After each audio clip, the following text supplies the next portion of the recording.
Bem-vindos à gravação desse vídeo onde eu vou contar a minha trajetória, como eu comecei na programação, né? Bom, nesse vídeo eu vou explicar quem eu sou, de onde eu vim e por que eu estou gravando esse vídeo. Às vezes vocês vão me ver olhando ali para o lado, é que eu separei uma listinha de tópicos aqui para eu falar nesse vídeo que não podem faltar, tá bom? Por que eu estou gravando esse vídeo? Eu fiz esse vídeo há mais ou menos uns 2 anos, contando a minha trajetória, e o meu cabelo estava muito louco naquele vídeo.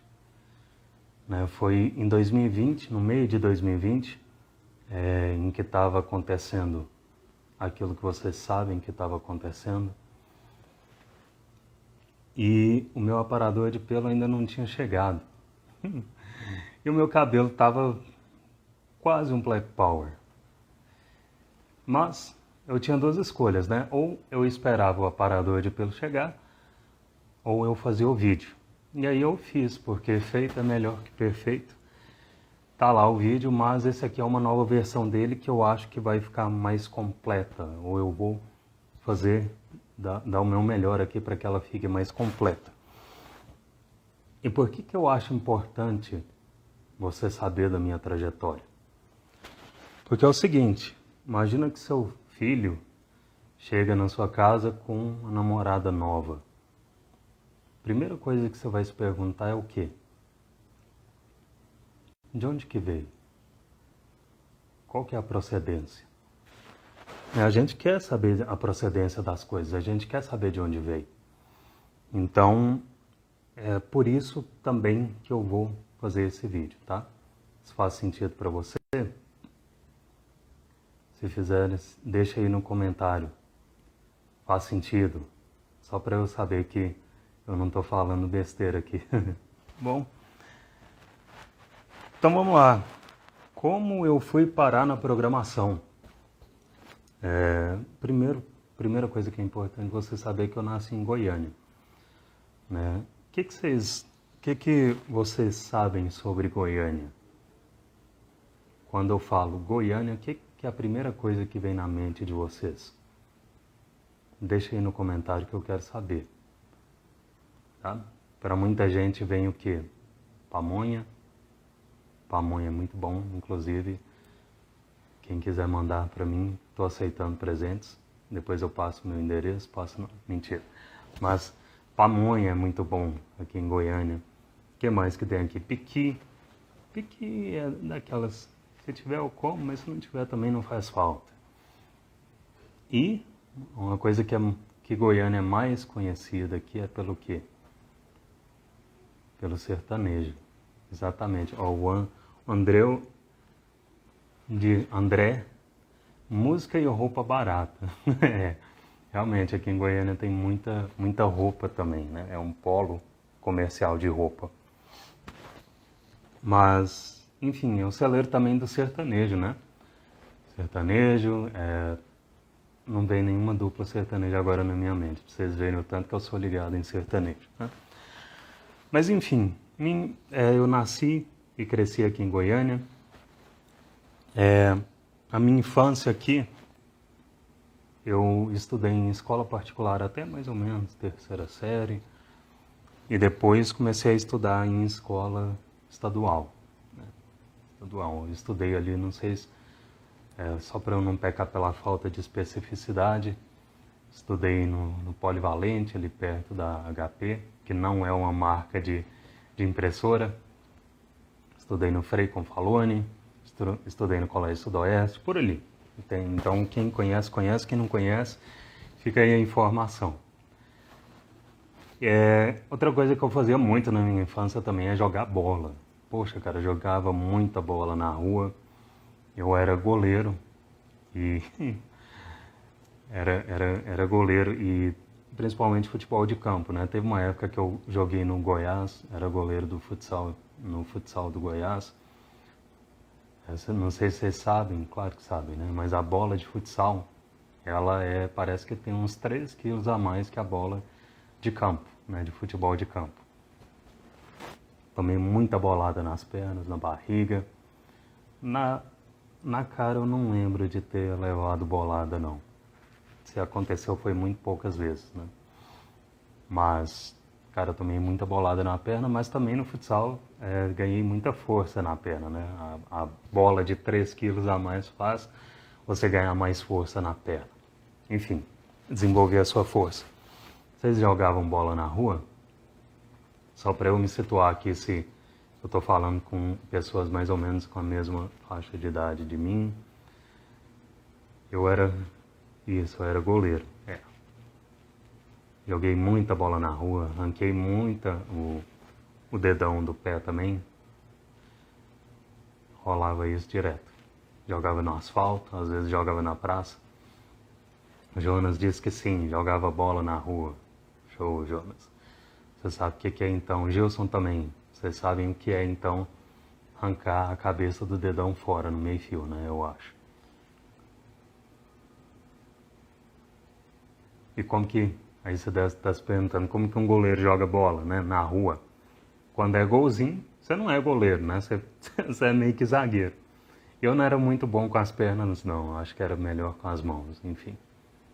Mas show, e aí rolou essa fase, dói demais. Tá certo.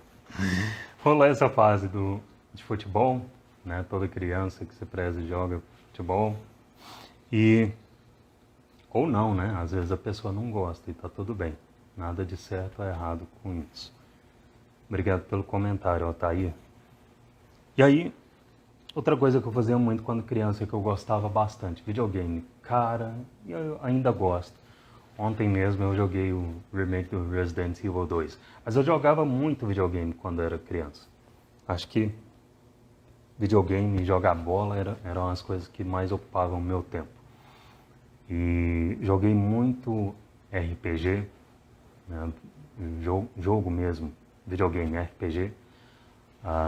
Jogava Final Fantasy, jogava, o que mais que eu jogava? Jogava futebol também, jogava umas brigas de rua, enfim, esses eram os jogos que eu gostava. E, eu também, obviamente, criança aqui em Goiânia, toda criança aqui em Goiânia ganha esse presente. O que vocês acham que eu ganhava nos meus aniversários? Chuta. Quero ver vocês chutarem. Acho que vocês vão acertar, não é tão difícil não. O que eu ganhava nos meus aniversários de presente? O que toda criança goiana ganha de presente nos aniversários? O José já acertou. Isso mesmo, José. Ganhava violão. Afinal, capital do sertanejo, o que a criança ganha? Violão. Ganha apostila para estudar para concurso? Não. Ganha videogame? Às vezes. Mas o que reinava aqui mesmo era o violão. E aí eu aprendi a tocar violão cedo também, mais ou menos na adolescência. Comecei ali com uns 12 até os 15 anos. Tocava violão, entrei numa escola, num professor particular aqui em Goiânia, muito bom. Aprendi a tocar violão.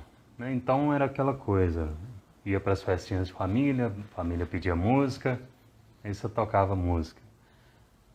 Aí, obviamente, né, aprendi a tocar muita música sertaneja, mas gostava muito de outras coisas também. Para falar a verdade, hoje eu sou muito pouco ligado em sertanejo. Eu toco, né, quando eu tocava.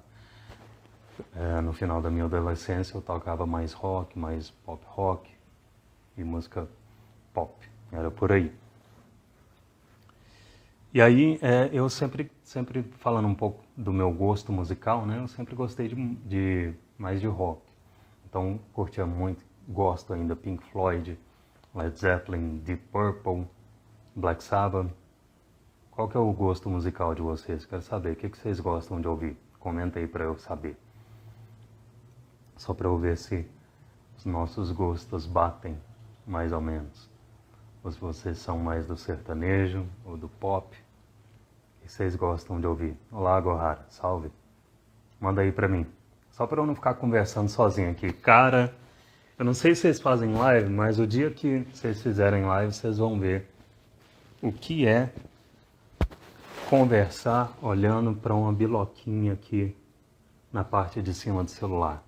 Conversar para a câmera não é fácil. Sempre que possível, façam lives com outras pessoas. Vocês vão ver o tanto que é mais fácil. Igual eu já fiz com alguns alunos. Tá. O Jonas diz que curte gospel, mas curtia muito música eletrônica, bom também. Enfim, meu gosto musical era esse. Rock, pop rock, por aí. E é ainda, né? E aí aconteceu uma coisa muito marcante na minha infância, que foi o seguinte. Os meus pais se separaram quando eu tinha 7 anos. Ô Gohara, escuto de tudo um pouco, mano, mas tô mais no lo-fi.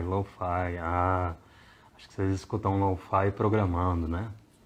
Massa, tem gente que consegue fazer isso. Pra mim programar, eu escuto nada. Eu fico com os fones igual eu tô aqui, mas nadinha de nada. Olá, Carlos Wigner, bem-vindo. Emotinal, boa tarde, Roger.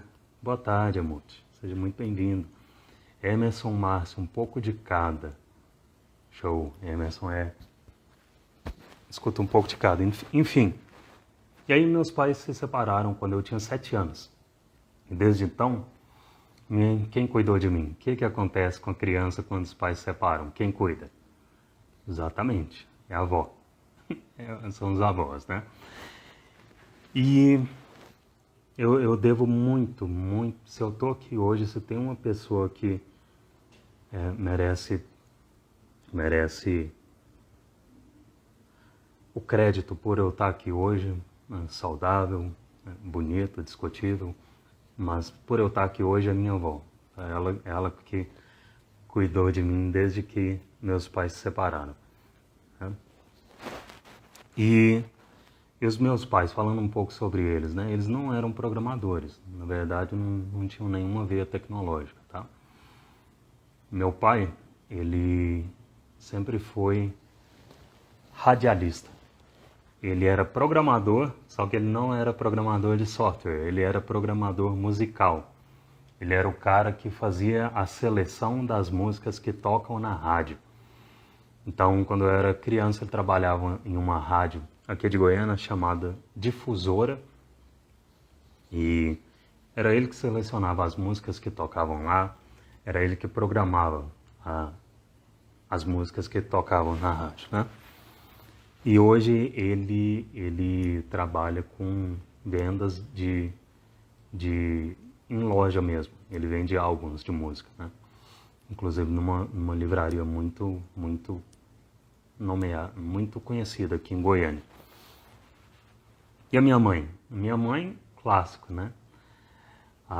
O Carlos me lembrou aqui. É por causa do meu pai que eu me chamo Roger Waters, tá aí a curiosidade, né? Eu uso Roger Mello nas redes, mas o meu nome é Roger Waters, né? Em homenagem a Pink Floyd. Roger Waters é o ex-vocalista e baixista do Pink Floyd, né? E meu pai me salvou, na verdade, porque a minha mãe e minha avó queriam colocar o nome do meu avô em mim. E o meu avô se chamava Natércio Pinto de Almeida. Então eu iria me chamar Natércio Pinto. Se não fosse meu pai e viesse e me salvasse, colocasse meu nome como Roger, né? Roger Waters. A minha mãe, obviamente, como toda mãe clássica, ela acha que eu conserto computador, né? Ela não entende bem o que a gente faz. Mãe, às vezes pai, eles não entendem bem o que a gente faz. Ninguém da família entende, às vezes nem os amigos, né, Carlos?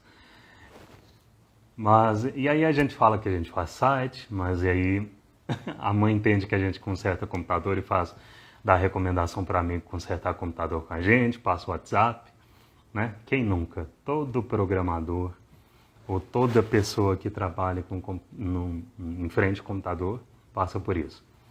E eu não sou exceção, não. O Carlos até hoje não sabe com que eu trabalho. O Carlos é meu amigo de adolescência, gente. Ele está aqui também. Eu falo para ele que eu faço site. É uma forma mais simples de entender.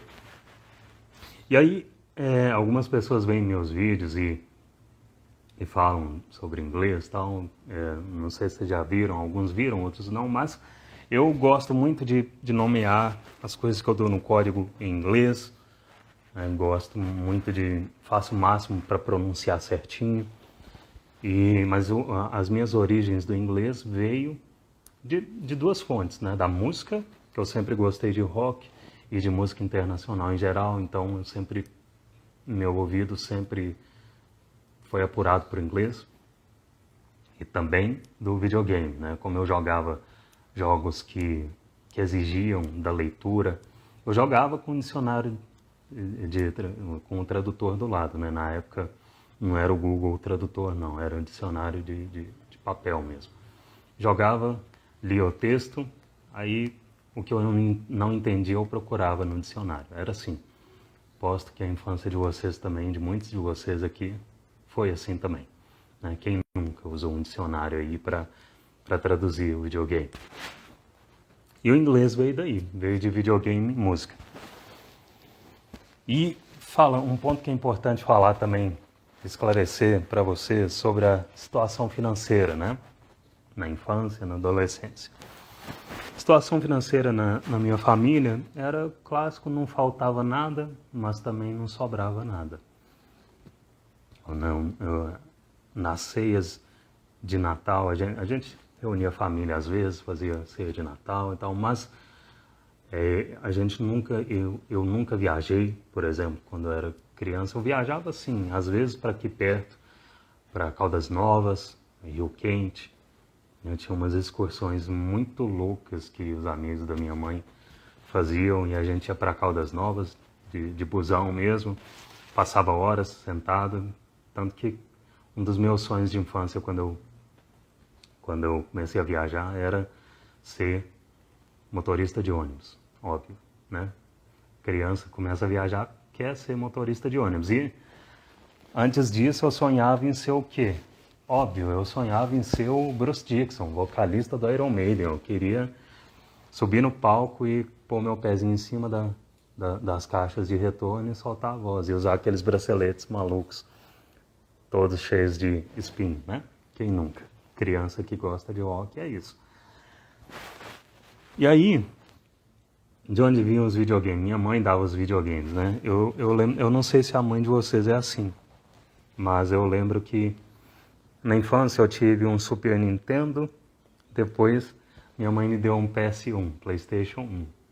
Mas, cara, o dia do PlayStation 1 foi muito marcante, que era a minha mãe, não sei se a mãe de vocês é assim, a minha mãe é daquelas que quer ser a primeira a chegar no lugar. E o que você faz quando você é o primeiro a chegar no lugar? Você precisa chegar às 6 horas da manhã, não é? Minha mãe era assim. E no dia que a gente comprou o PlayStation, que ela me deu o PlayStation, cara, era madrugada, tava frio. Era época aqui em Goiânia que faz frio, é raro, mas às vezes acontece. 7h30 da manhã, e eu no frio com a minha mãe esperando a locadora abrir. Por quê? Porque ela queria comprar antes de ir para o trabalho, né? E esse foi o dia que eu ganhei o meu PlayStation 1. Videogame que me trouxe muita, muita alegria na vida. Eu acho que foi o videogame que eu joguei mais jogos. E o dia foi esse. Amanhã, madrugando com a minha mãe, na porta da locadora. O nome da locadora, Bat Games. Bat de Batman. A fachada da locadora era toda preta, com o logo do Batman, escrito Bat Games. E aí, avançando um pouquinho na história, eu comecei a trampar com meus 16 anos, né? Meu pai, que era radialista, ele me indicou para um cara que era dono de uma loja de artigos de doces e festas.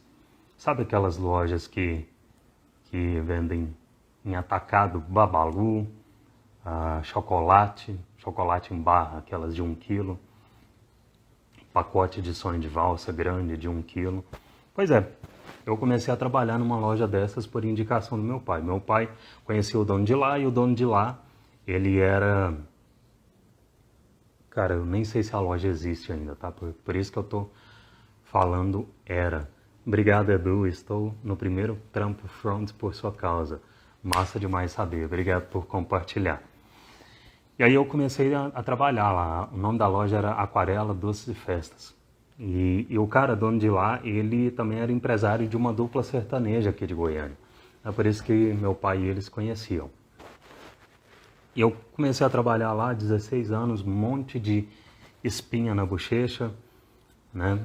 Sabe aquela bochecha toda rosada, só que de espinha? Pois é, eu tinha. E aí eu fiz um pouquinho para as espinhas desaparecerem, pra vocês terem ideia, eu fiz um pouquinho de tratamento com a dermato, mas o creme, né? Tomei um pouquinho de medicamento em cápsula também, mas o creme que ela recomendou era muito caro, então eu não continuei o tratamento. E o que foi o substituto desse creme? Pasta de dente, claro. O que toda criança, todo adolescente que tem espinha, que não tem grana para comprar remédio, faz? Pasta de dente, taca pasta de dente nas espinhas, né? Ia dormir com a cara ardendo, mas era isso aí. Era o que tinha. E aí, é interessante, né? Por que eu comecei a trampar com os 16 anos? Vou pegar minha mãe para Cristo aqui, mas ela é legal, tá, gente? Né? Mas, enfim, é o que rolou, então tem que contar. Cara, a minha infância inteira, e o começo da adolescência, eu queria ter uma coisa. E eu não tinha porque minha mãe, vamos dizer, minha mãe atrapalhava um pouquinho eu ter essa coisa. E se eu ganhasse de presente, eu acho que ela era capaz de devolver para a loja e comprar essa outra coisa em uma outra versão. O que vocês acham que é essa coisa que eu sempre quis ter? Talvez seja a história de vocês também. Tô esperando o comentário de vocês aqui. Porque falar com a câmera é bravo. Cachorro também. Mas era uma coisa antes disso. Guitarra. Não era guitarra não, mas boa, bom palpite. Eu queria ter, cara, um tênis branco. E eu não tinha tênis branco. Por quê? Porque tênis branco dava trabalho para lavar. E aí a minha mãe, a missão dela era não deixar eu ter um tênis branco. E ela conseguiu até antes de eu começar a trabalhar. E aí tá, vou eu na minha saga pelo tênis branco, porque eu pensei, pô, se eu começar a trabalhar eu vou começar a ter um pouco de grana, e se eu começar a ter grana eu vou poder comprar um tênis branco, né? Comprei vários tênis brancos, vocês não fazem ideia. Tênis branco era o meu sonho de consumo e foi realizado naquela época. Tá, e aí, o que eu fazia nessa loja, né? Quando eu comecei a trabalhar, eu era repositor de mercadorias. Inclusive tem um aluno, um estudo de caso de um aluno do CJRM, o Alisson, tem no meu canal do YouTube, tem no Instagram também, no Facebook, que o primeiro emprego dele, eu acho, da vida dele também, eu acho que foi repositor de mercadoria, né? Hoje o Alisson, ele trabalha na Kabum, a maior e-commerce de tecnologia da América Latina. E aí, poxa, eu me perdi onde que eu estava. Tá, o que eu fazia na loja? O que um repositor de mercadoria faz, né? Os clientes compram a mercadoria, ele vai lá no depósito, pega a mercadoria do estoque e repõe na loja.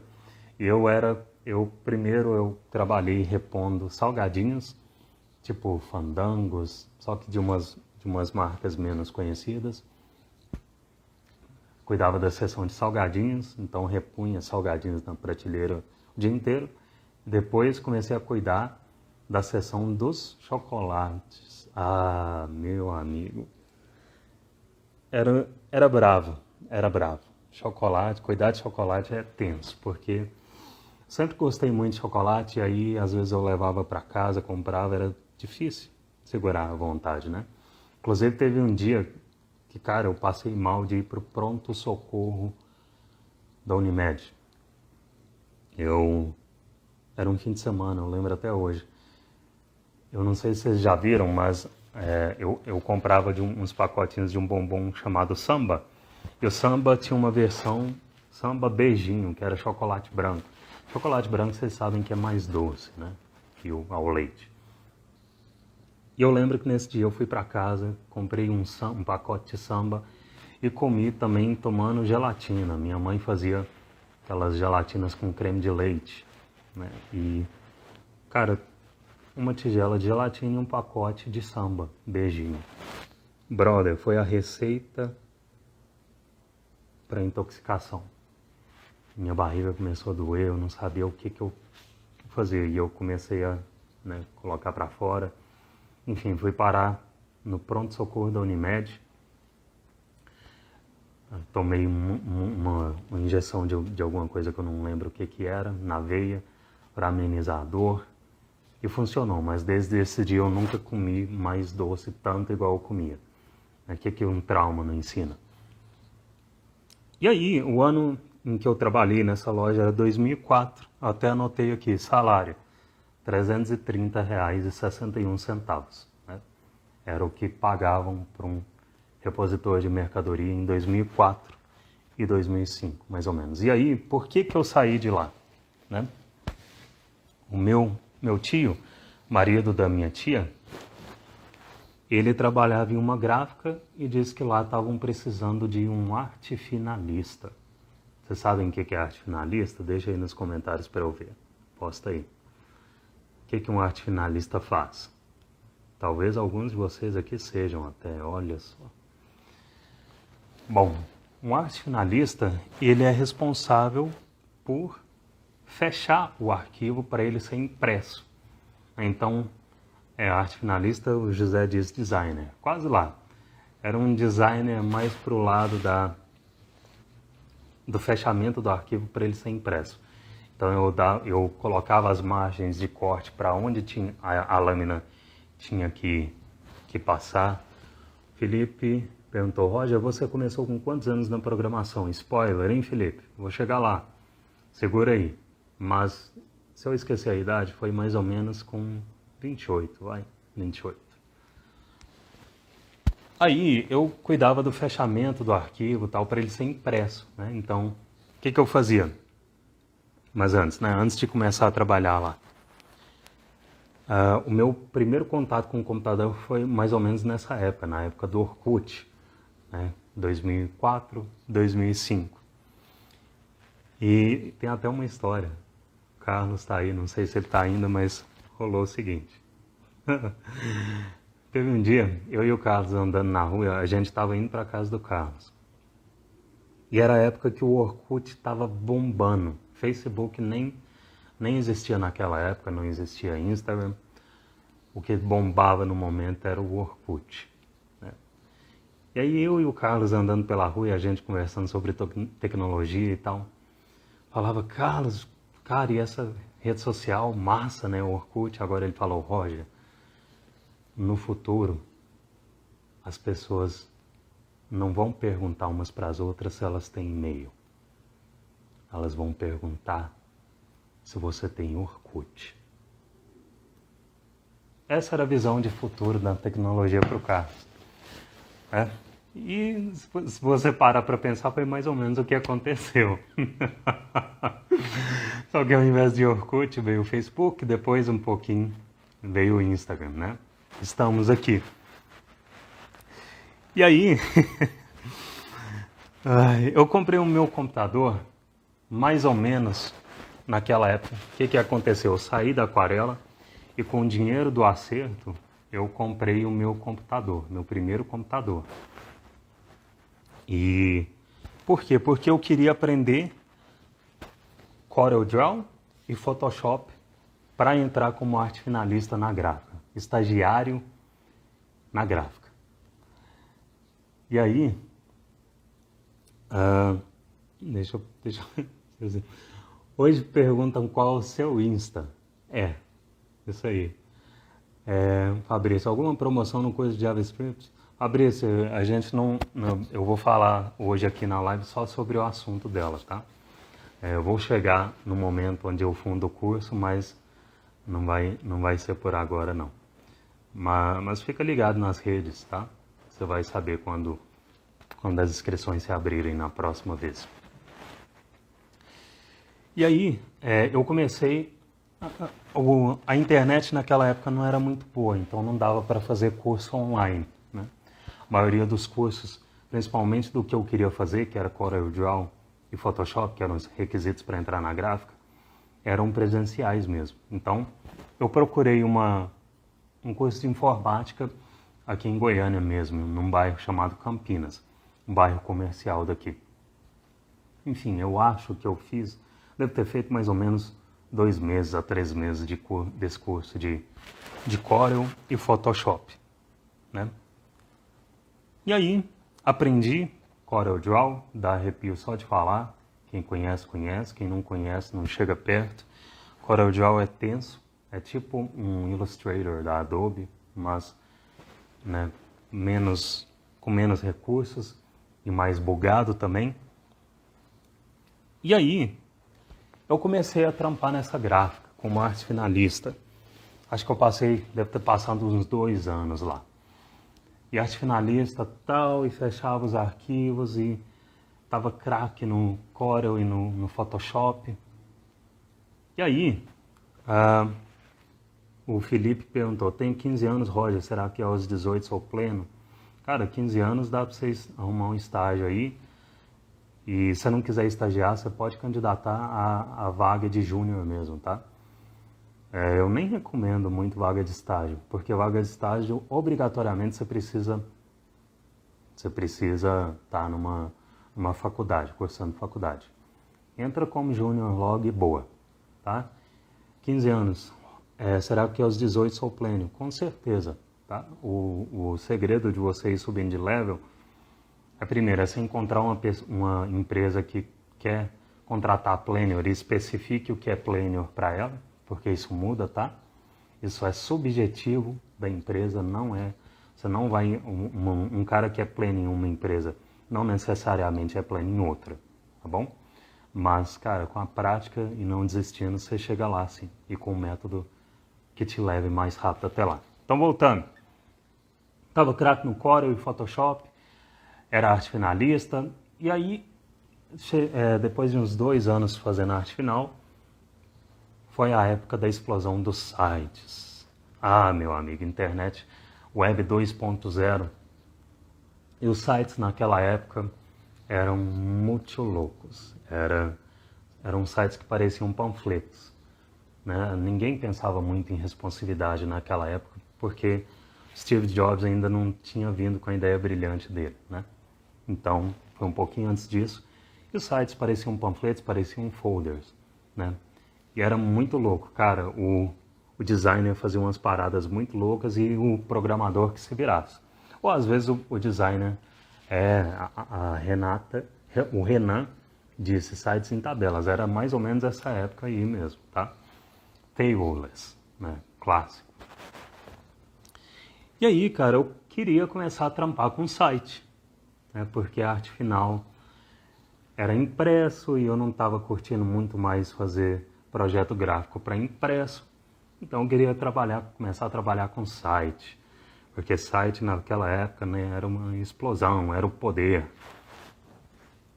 E aí, só que eu trabalhava em gráfica, queria trabalhar onde? Em agência de publicidade, né? Onde mais se fazia site naquela época? Só agência. Eu pensei, cara, o que eu vou fazer, né? E aí eu fiz uma estratégia. Eu comecei a fazer sites fictícios e colocar no meu portfólio. Aprendi a fazer site no Photoshop, né? Era o que rolava naquela época. E depois veio sites, né, em programas mais propícios, tipo o Figma, né? Que é o que bomba hoje. Mas naquela época eu fazia no Photoshop. Fazer os layouts do site, como eu chamava, no Photoshop, criava sites fictícios e colocava no meu portfólio. E como eu tinha essa liberdade de colocar coisas fictícias no meu portfólio, eu fazia eu fazia sites de coisas que eu gostava. Ou seja, de cachorro, fiz muito site de canil fictício, fiz site de cupcake fictício, porque eu curto doce, curto sobremesa. O que mais que eu fiz? Como eu gostava de show, né, de ir em show nessa época, fiz sites de casa de show. A Joslene, Fireworks também, Fireworks, sim, Fireworks da Adobe também era o bichão nessa época. Fireworks, Dreamweaver, né? Só quem sabe, sabe. Tiago, Figma e Canva hoje é uma mão na roda. Pois é, cara, o Canva ele tem umas paradas meio malucas, né, de gerar uns logos para você, uns projetos gráficos. Carlos Wigner falou, Atlanta Music. Eu fiz um site para Atlanta Music Hall, casa de show famosa que nem sei se existe hoje ainda. Mas era uma casa de show famosa, já fui muito show lá. Em show da Ana Carolina, fui em show do Djavan. Quando a Scorpions veio aqui em Goiânia também fui, mas esse foi no Goiânia Arena, enfim. E os sites daquela época pareciam panfletos, mas era o que era. E eu comecei a enviar e-mail para as agências, linkando o meu portfólio, né? Meu portfólio com sites fictícios. Enviei e-mail, não queria saber se se a agência estava com vaga aberta ou não. Manda e-mail. Inclusive uma estratégia muito válida até hoje, tá? Você não precisa procurar vaga, você pode criar vaga. Se você mandar seu portfólio para as pessoas gostarem, existe uma possibilidade de você criar a vaga, tá? E eu não lembro se eu comecei a trabalhar numa agência aqui em Goiânia, ali na T2 com a T8, eu não lembro se a vaga já estava aberta ou não. Mas o fato é que eu fui contratado nessa agência como web designer. Web designer. Pessoal, gatos amados, show. Gatos amados, o curso é um assunto que a gente não vai tratar hoje, tá? Mas fica de olho nas minhas redes sociais que quando rolar a próxima abertura você vai ficar sabendo. E aí eu estava trampando fui contratado como web designer em uma agência de publicidade, inclusive fui assaltado lá. Isso é uma história muito louca. A agência ficava numa galeria, segundo andar de uma galeria. E foi em uma manhã, cara. Em uma manhã eu estava lá trampando junto com os meus colegas designers e o cara simplesmente chegou, abriu a porta da sala com uma arma apontada pra gente. E aí levou a gente para uma sala ali no fundo. E quem estava lá? Todos os outros funcionários da empresa, todo mundo rendido e assaltado em pleno trabalho. Essa foi uma experiência muito marcante para mim.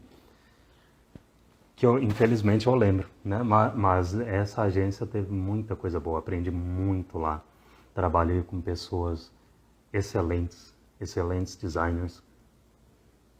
E fiquei uns 2 anos lá, mais ou menos. E de lá, saí de lá e trampei em mais algumas agências de publicidade. Tá? Trampei em algumas agências de publicidade, até que chegou um ponto em que eu estava trabalhando numa produtora de websites. Né? E nessa produtora de websites,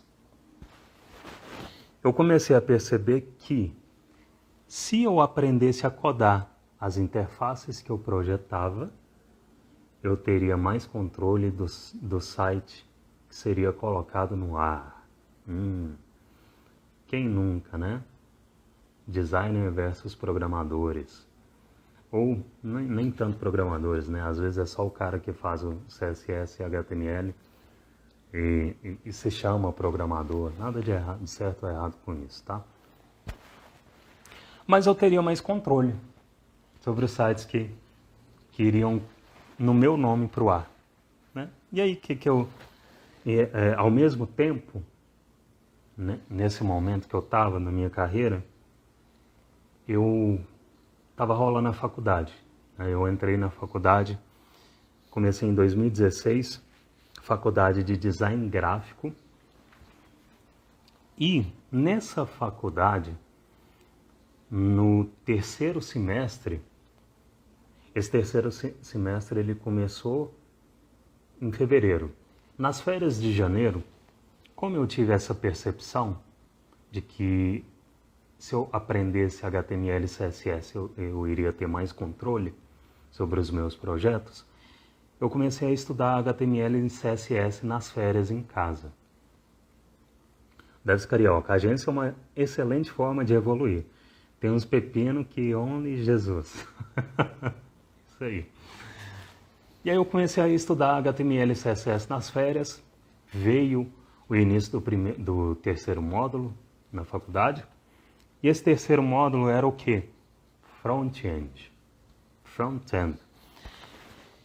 Só que quando o terceiro módulo chegou, como eu já estava estudando em casa, eu já estava afiado com HTML e CSS. Então, o professor, ele passou o início de tudo, da web, o que é um domínio, o que é uma hospedagem, e começou a passar HTML e CSS. Os meus colegas estavam tendo mais dificuldade que eu. Eles vinham pedir muita ajuda para mim, né? Porque por eu falava, você tem jeito para coisa. Mal sabiam eles que eu passei as minhas férias estudando, férias inteiras estudando aquilo, né? E aí comecei a ajudar eles até que chegou o JavaScript. Meu irmão, o JavaScript chegou chegando. E não só chegou chegando, como ele explodiu a minha cabeça. Ele explodiu a minha cabeça por dois motivos. Primeiro, porque era muito massa. Eu escrevi um Hello World ali no editor de código, executar no navegador e o Hello World aparecer lá no console. PQP! Que parada massa era aquilo. Era muito louco.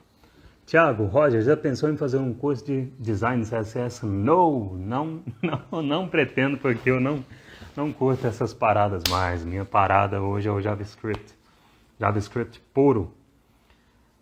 Por quê? Porque eu acredito que com JavaScript puro é a base, é o ativo mais precioso da carreira de um programador. Você sabe JavaScript puro, você aprende qualquer framework JavaScript, ou uma lib como React, muito mais fácil, né? Então, se você já for fluente em JavaScript, fica muito mais fácil aprender libs e frameworks e ir mais longe na sua carreira. Então, pensando no longo prazo, JavaScript é o poder, tá? E é por isso que eu não pretendo ensinar CSS nem design. Então, o primeiro motivo pelo qual o JavaScript explodiu a minha cabeça é porque era muito massa, eu nunca tinha visto algo como aquilo antes. Hello World explodiu a minha cabeça e o segundo motivo era que eu estava com dificuldades. Explodiu minha cabeça de dificuldades também. Tive muita dificuldade com JavaScript, tá? E aí, teve mais um fator que agravou ainda mais. O Edu diz, é verdade, estou pegando um React fácil agora. Show, Edu, massa saber. O Felipe, Roger poderia lançar uma bolsa do curso 100% gratuita. Eu não acredito em sorteios nem nada do tipo, Felipe. Tá? Eu acho que quando você ganha algo gratuito, complicado falar isso, mas inconscientemente você dá menos valor, tá? O ser humano, ele dá menos valor no que ele ganha de graça. Geralmente, em linhas gerais, tá bom? Então, por isso que eu não pretendo fazer isso. E o jQuery entrou. E o jQuery também entrou entrando, brother. O professor, ele deu alguns fundamentos de JavaScript, mas ele, hoje, olhando em retrospecto, tá? Na minha opinião técnica, o jQuery foi introduzido muito rápido. Muito rápido, né? E aí o jQuery bagaçou tudo, que eu não estava entendendo bolhufas daquilo. Cara, não entendia, mas eu era esforçado. Eu era um mediano esforçado. E aí eu comecei a estudar de jQuery, JavaScript. Acabou que o módulo acabou. Nota boa no módulo, mas saber bem, ter uma base em JavaScript e depois jQuery, nada. Não tinha não. É o clássico, eu tirei nota boa, passei de ano, mas não aprendi. Porque aquilo não entrava na minha cabeça. Funções, por exemplo, não entravam na minha cabeça. Brother, como que isso aqui executa? O que é um parâmetro? O que é argumento? Como que funciona esse return aqui? Por que eu não posso retornar um if? Essas coisas não entravam na minha cabeça. E aí, passava 2 dias tentando resolver uns problemas. Eu pensei, cara, deve ter uma forma mais eficiente de aprender isso. Não é possível que isso aqui é a forma mais eficiente. Até que eu comecei a procurar cursos de JavaScript. Comecei a procurar cursos de JavaScript e procurando curso, até que eu encontrei um curso.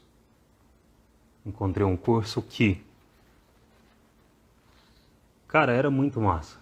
O modelo, pelo menos o método que foi anunciado. Porque funcionava assim. Ó, tem a aula, depois da aula tem os exercícios. Tem uma bateria de exercícios. E aí, depois que você fez a bateria de exercícios, tem a próxima aula, e no início da próxima aula a gente corrige os exercícios e dê conteúdo novo. E eu achei muito massa, porque pelo menos na época dos cursos que eu encontrei, esse era o único que tinha essa pegada mais mão na massa, mais prática. Porque, tutorial por tutorial, aula por aula, todo lugar tem, né? Mas esse curso foi o único que eu vi esse método. O Emerson me perguntou em que ano você começou a faculdade mesmo? Mais ou menos, a faculdade eu comecei em 2016. 2016, faculdade de design gráfico, tá? Que teve esse módulo de front-end. Só que tinha um problema para eu entrar nesse curso. Eu não estava bem financeiramente. Não mesmo. E aí, eu tinha 2 opções. Ou, como eu não tinha grana para pagar à vista, ou eu pagava parcelado, com juros, ou eu pedia dinheiro emprestado. Né? E aí, eu entrei parcelado, tá? Mesmo com os juros, eu entrei parcelado, decidi parcelar, porque eu não tinha a grana para pagar à vista. Mas mesmo se eu não conseguisse parcelar, eu daria um jeito de entrar, porque eu queria. Né? O clássico, quem quer dar um jeito, quem não quer dar uma desculpa. E aí eu mandei mensagem perguntando se podia parcelar em 2 vezes. O professor disse que podia sim. E aí eu entrei nesse curso. Porque eu queria aquilo, né? A didática era boa pelos vídeos que eu vi antes de entrar. E o método era muito atrativo para mim, porque era muito mais mão na massa.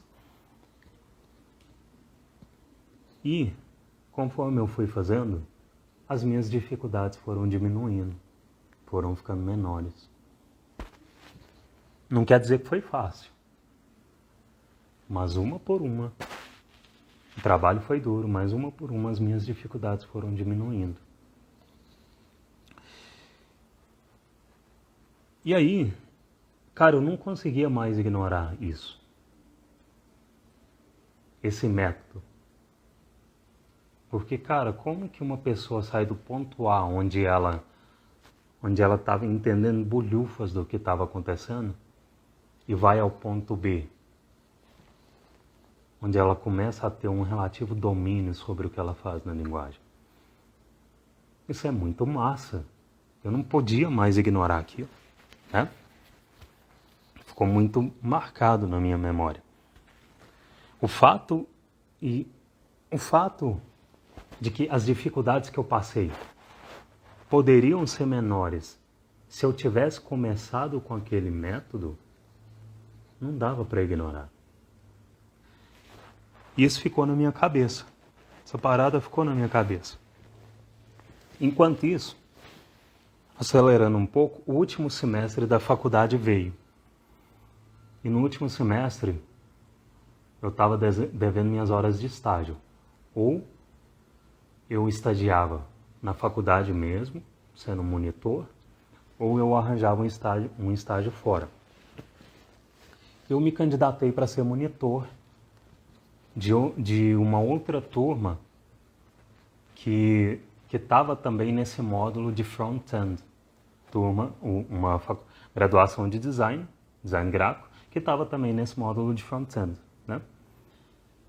E eu me candidatei para ser monitor dessa turma, nesse módulo. O que é um monitor do professor, né? Talvez saiba, talvez não.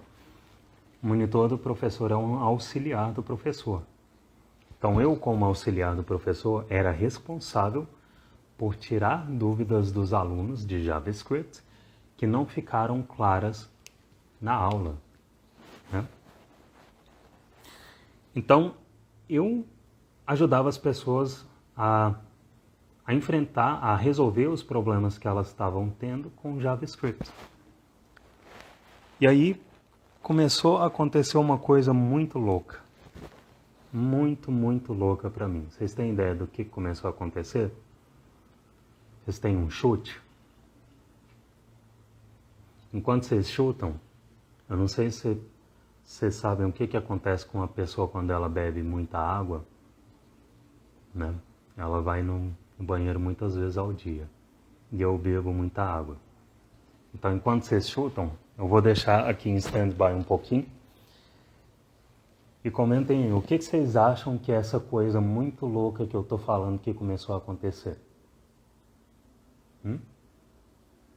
Comentem aí, que eu só vou no banheiro, volto já.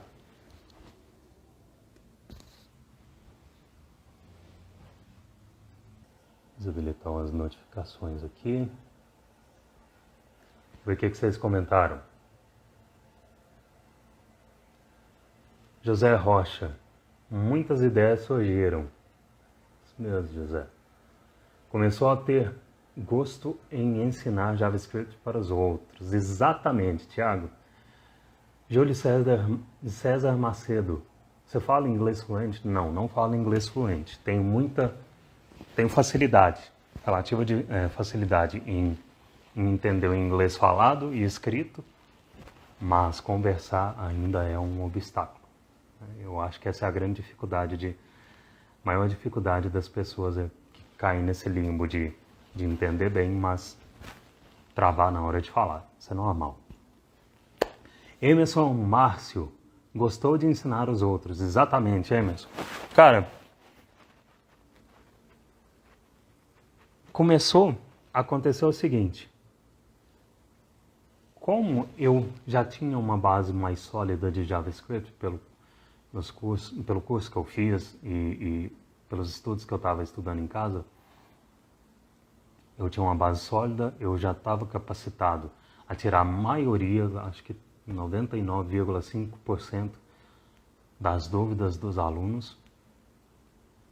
E aí aconteceu uma coisa muito louca, cara. Porque as pessoas começaram a vir me agradecer. E não só, algumas pessoas começaram a vir tirar foto comigo. Eu sei que eu sou gato, mas, velho, tirar foto. E elas não estavam vindo tirar foto pela minha beleza, porque eu era famoso. Elas estavam vindo tirar foto por causa do meu conhecimento. O meu conhecimento ajudou aquelas pessoas. E esses agradecimentos, essas pessoas vindo me agradecer, me satisfazeram e me satisfazem até hoje de uma forma que é difícil alguma coisa na vida me satisfazer igual. Porque, cara, de repente o Roger, que era o diferentão, era o introvertido, era o cara mais introspectivo, né, do grupo. De repente, pessoas vieram agradecer ele. Pessoas agradecendo. Eu falei, uau, que louco, velho. Então, pessoas vindo falar, se não fosse a sua ajuda, eu acho que eu não iria conseguir. Ou ia demorar muito para aprender. As pessoas vieram falar isso para mim. Falei, velho, que massa. Que massa. E aí, aquele era o último semestre. Depois desse semestre eu me formei. Fiz TCC, aquela coisa toda, e me formei. E aí, a mesma estratégia que eu fiz para começar a trabalhar em agências, eu fiz para começar a trabalhar em empresas de TI. Né? Eu criei um portfólio de aplicações JavaScript, né, aplicações front-end, coloquei no meu portfólio e comecei a enviar para as empresas. E aí entra uma parada também aqui em Goiânia, no momento que eu estou gravando esse vídeo eu ainda estou aqui, não é um polo tecnológico, não é interior. Não é interior, sim, mas não é um polo tecnológico. Vaga em empresa de TI. Primeiro que aqui tem pouca empresa de TI, né? Que não é o forte. Igual comentaram ali antes. Aqui, Goiânia é um polo de quê? Musical, de música sertaneja. É um polo de moda. Então aqui, se você quiser trabalhar com roupa, você vai achar. Se você quiser trabalhar com sertanejo, você vai achar. Pamonharia também você vai achar, se você quiser trabalhar em pamonharia. Mas, cara, empresa de TI é escasso aqui, é muito, muito, muito pouco. E eu pensei, velho, eu vou ter que aplicar para vagas remotas, porque eu não podia viajar na época também. Por quê? Porque eu tinha o Bill. Bill era um Golden Retriever quase do meu tamanho. Era enorme, o bicho era gigante. E era complicado viajar com ele, não era viável. Né?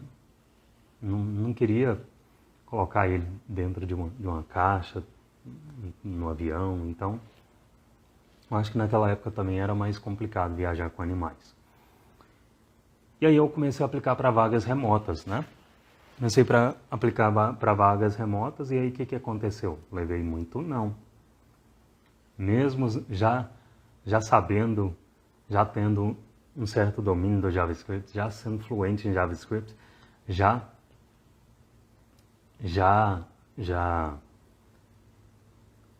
sabendo criar aplicações front-end, eu levei não. E ó, eu levei acho que 4 nãos antes do primeiro sim. E aí eu falei umas palavras aqui, né, front-end, talvez vocês saibam, talvez não, mas front-end são aplicações que rodam no navegador, tá? Aplicativo é um software que roda, você precisa baixar e instalar para rodar ou no seu computador ou no seu celular. Já aplicações, uma aplicação front-end, por exemplo, ela é aberta pelo navegador e roda lá, tá? Essa é a diferença. Silas, dá para conseguir uma vaga somente com JavaScript sem saber alguma lib framework? Silas, dá. Dá porque eu tenho alunos que conseguiram. Tá? E aí vai muito da sua escolha também, tá? Será que a empresa está pedindo um framework? Está pedindo que você saiba um framework? Se tiver, você pode aproveitar a sua base, a sua fluência em JavaScript e aprender esse framework, tá? Não tem muito mistério. Mas, sim, é possível também conseguir vaga só com JS puro, porque eu tenho alunos que conseguiram.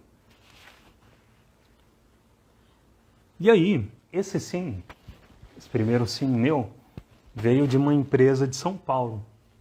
E eu comecei a trampar remoto da minha casa para essa empresa de São Paulo como front-end júnior. E, cara, valeu muito a pena. Muito. Acho que foi a decisão mais acertada que eu já tomei em relação a conseguir uma vaga.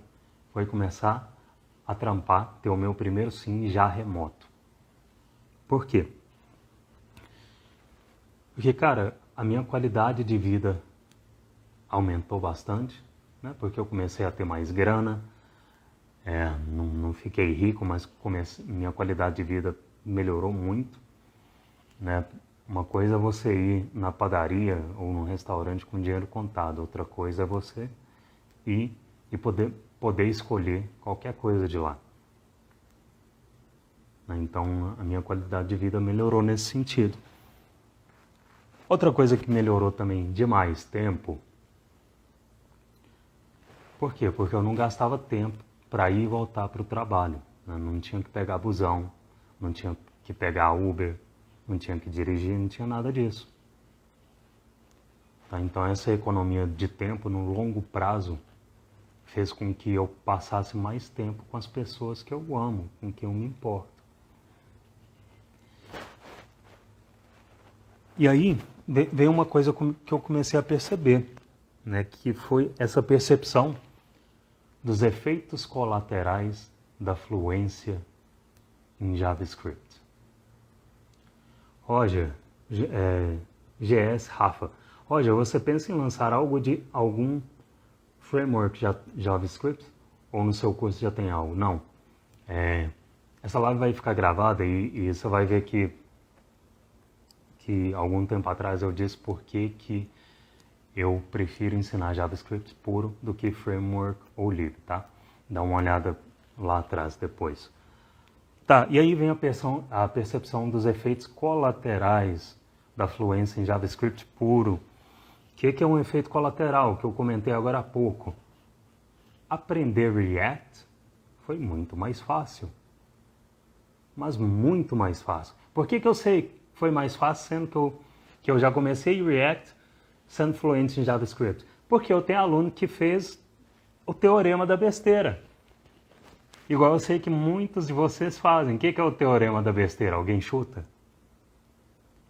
Teorema da besteira, clássico. Clássico do iniciante em programação.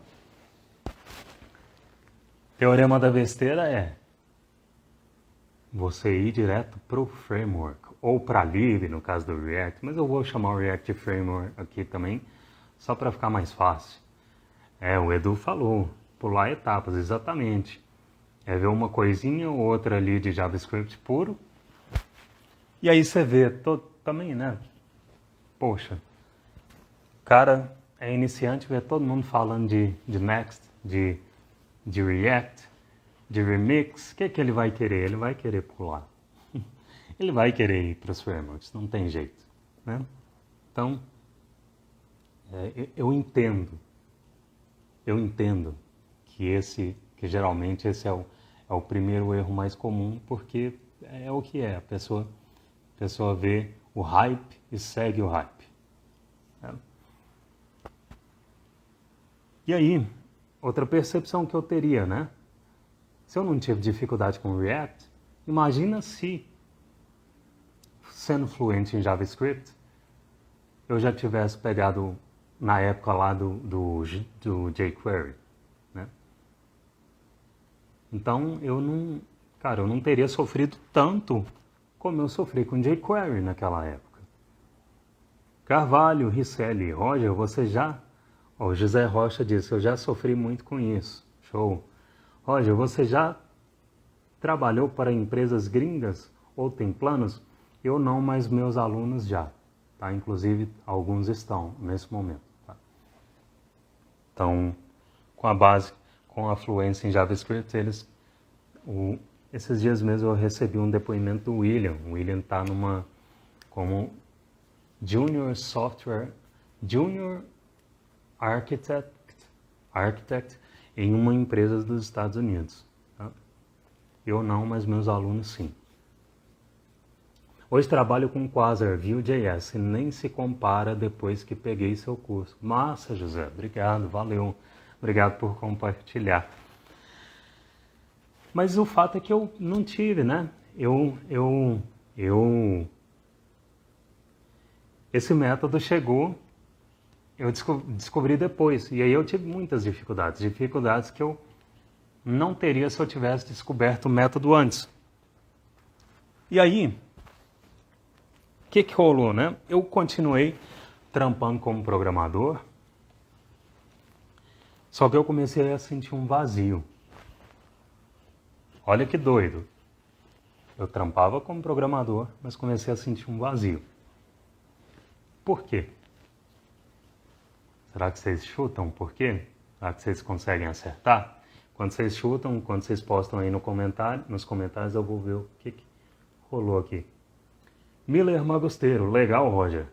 Como saber seu nível em JavaScript? Desculpa por essa pergunta repentina. Show, Miller. Isso aí, cara. Estou aqui para responder as dúvidas de vocês mesmo, relacionado ao tema. Olá, Luiz. Bem-vindo. E aí, vocês chutam por quê? Que eu estava trampando como programador, mas estava rolando um vazio por dentro? E não era fome? Isso, José acertou na mosca. Sentiu falta dos agradecimentos. Fábio Caprara, porque você sentia que não sabia a fundo o que estava fazendo. Não, eu sabia. Eu já era fluente. Mas o Emerson também comentou. Cara, eu senti falta da satisfação que eu sentia quando eu ajudava as pessoas diretamente lá na faculdade como monitor. As pessoas vinham me agradecer e esse feedback direto começou a fazer muita falta para mim. E não que eu não sentia uma sensação, não que eu não percebia que eu estava ajudando as pessoas lá onde eu estava, tá? Eu estava contribuindo com o time, eu estava ajudando a empresa a lucrar e a crescer. Mas eu não tinha as pessoas me agradecendo, ninguém, pelo menos diretamente. Não tinha ninguém querendo tirar foto comigo, porque meu conhecimento ajudou essa pessoa de forma muito significativa. Não tinha mais isso. E a faculdade tinha acabado. Nessa época todo mundo já tinha formado, né? Não dava para trazer isso de volta. E aí eu pensei, poxa, o que eu posso fazer para amenizar isso, né? Para amenizar essa sensação. E aí veio a ideia de criar conteúdo na internet. E quando eu comecei a publicar textos pequenos no Twitter. Né? Twitter, como os brasileiros falam. Às vezes eu costumo tentar falar certinho, então vocês vão ver soltando uns Twitter, uns Instagram, uns Facebook, né? Mas é isso aí, é o inglês do Roger aí. E aí eu comecei a publicar no Twitter e as pessoas lá começaram a me perguntar, a ver meus conteúdos, se sentiram ajudadas e a começar a perguntar se eu tinha algum programa de acompanhamento, algum curso. E quanto mais eu publicava conteúdo lá, mais as pessoas pediam, mais perguntavam, né? E aí as pessoas pediam, e eu sabia que o método do curso que eu fiz, né, ele era replicável, e não só era replicável, como dava para eu aperfeiçoar, né, na minha opinião técnica, e ensinar do meu jeito. E ao mesmo tempo, poucas coisas me satisfaziam mais do que ajudar as pessoas com os problemas que elas tinham em JavaScript. E aí veio a ideia, quer saber? Eu vou ensinar essa parada do meu jeito, com um método que eu sei que dá resultado. E aí eu comecei, né, em dezembro de 2019, eu fundei a primeira turma do CJRM. E aí, CJRM, né, que diabos é isso? CJRM é uma sigla para Curso de JavaScript Roger Mello, porque eu sou muito criativo com o nome. E aí, qual que era e qual que é até hoje o foco do CJRM? É levar a pessoa do zero até a fluência em JavaScript. Só que fluência é uma parada meio subjetiva, né? O que é fluência em JavaScript para mim pode não ser para você. E aí eu dei um jeito de deixar isso mais concreto. O que é fluência em JavaScript? Para alguns, fluência em JavaScript é ter um código legível, é dominar o JavaScript, mas para mim é uma parada mais simples e mais concreta. Para mim, fluência em JavaScript, nessa metodologia que eu ensino, significa construir aplicações web com JavaScript puro. Isso é fluência para mim. E por que o CJIM é focado nisso? Porque eu sei que se uma pessoa é fluente em JavaScript, ela tem muito mais chance de conquistar uma vaga no mercado. Né? Conquistar uma vaga, de aprender React mais fácil, de não tropeçar, de não patinar igual eu e muitos de vocês disseram que patinaram. Tá? Então a fluência em JavaScript, ela possibilita isso. E aí é muito louco que eu comecei a ensinar, né? Através do meu jeito, do meu método. Eu falo meu método porque eu combinei o método que eu já conhecia, aperfeiçoei algumas coisas e ensino ele do meu jeito, né? Com a minha didática. E aí o primeiro aluno que me mandou um depoimento dizendo que conquistou uma vaga foi o Arthur. E o primeiro depoimento é muito marcante. Né? O Arthur, ele saiu de estagiário lá na empresa que ele estava para desenvolvedor front-end júnior. E ele estava tendo o clássico problema que muitos de vocês falaram e que eu tive também, que é dificuldades com framework. Né? No caso dele, ele estava tendo dificuldade com React. E aí, com o conhecimento do curso, ele atribui ao curso os conhecimentos que levaram ele para a subir de nível, né? De estagiário para essa vaga como front-end dev júnior. Inclusive, tem o depô dele na página de lista de espera do CJRM. Tá? Se você quiser ver a página de lista de espera, lá tem informações sobre o treinamento, sobre o curso. E acesse aí rogermelo.com.br depois dessa live, rogermelo.com.br, e lá vai ter uma opção que vai te levar para a lista de espera do CJRM. Tá? Tem os depoimentos da galera lá. E é bom você olhar esses depoimentos porque lá vai ter todo tipo de gente. Tá? Gente sem dinheiro, gente com dinheiro, gente sem experiência, gente com experiência,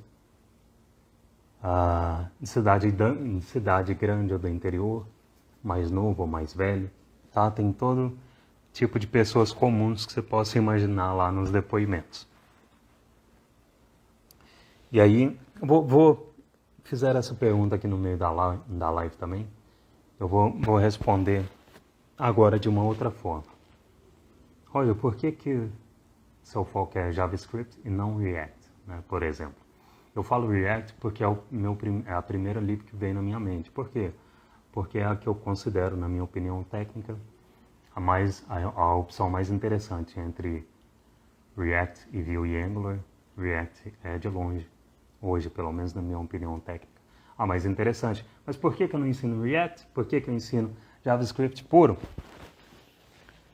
Porque JavaScript puro, quando a pessoa aprende, ela está num momento de transformação. O que é transformação? É você ir do ponto A para B. Você ir do zero até a fluência em JavaScript. E React é momento de transição. Não é mais momento de transformação, porque o que é um momento de transição? Você já tem uma certa experiência, uma base em alguma coisa,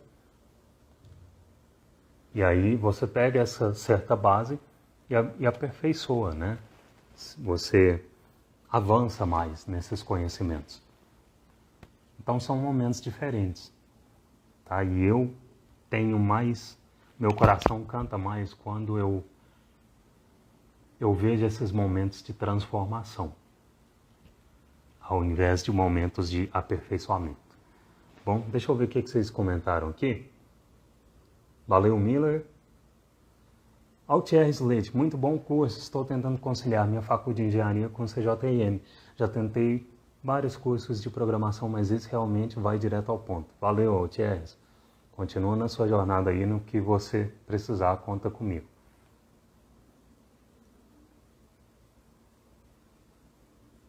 Deixa eu ver o que mais vocês falaram. A Sedona. Sou aluno do CJRM, recomendo a todos. Só não dá bobeira que as vagas acabam rápido. Acabam rápido. Valeu, Acedona. Vamos lá. Então eu expliquei por quê, né? Por que o CJRM é focado em JavaScript. E é essa parada que me move. Transformação, ver as pessoas se transformando é o meu combustível. É o meu combustível. Porque, cara, dinheiro por dinheiro, eu já tinha. Não é por dinheiro necessariamente que eu comecei essa parada. Eu já tinha dinheiro lá desde o primeiro emprego que eu consegui lá trampando remoto para a empresa de São Paulo, já tinha dinheiro. Lá minha qualidade de vida já foi elevada. Já tinha dinheiro. E hoje, não que eu era rico, tá? Não que era rico, mas já não gastava o que tinha. Tá? E hoje é basicamente a mesma coisa. Tiago Martins comentou, eu tô indo mais pro lado do Node.js que do React. Show. O lado do Node é mais um lado server-side, mais um lado back-end. Legal também. Miller Magusteiro, Roger, qual a diferença de tag name com node name? Cara, assim, só para responder rápido aqui, porque dependendo do contexto que você usa, na maioria das vezes, vai ser a mesma coisa, tá? Ambos vão trazer o nome da tag para você. E gente criticando o Node, tem fundamento? Danilo, cara, eu te digo que Node dá para você fazer uma carreira inteira back-end com Node, tá? Toda linguagem tem seus eu não queria usar o termo hater aqui. Mas toda linguagem tem seus opositores e seus propositores, né? Tem quem propõe e quem opõe. Né? E não que seja tão preto no branco assim. O importante é você saber identificar as fraquezas e forças da linguagem, tá?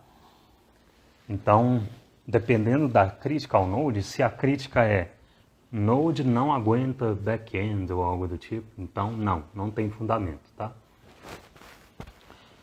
Voltando, então, dinheiro por dinheiro eu já tinha.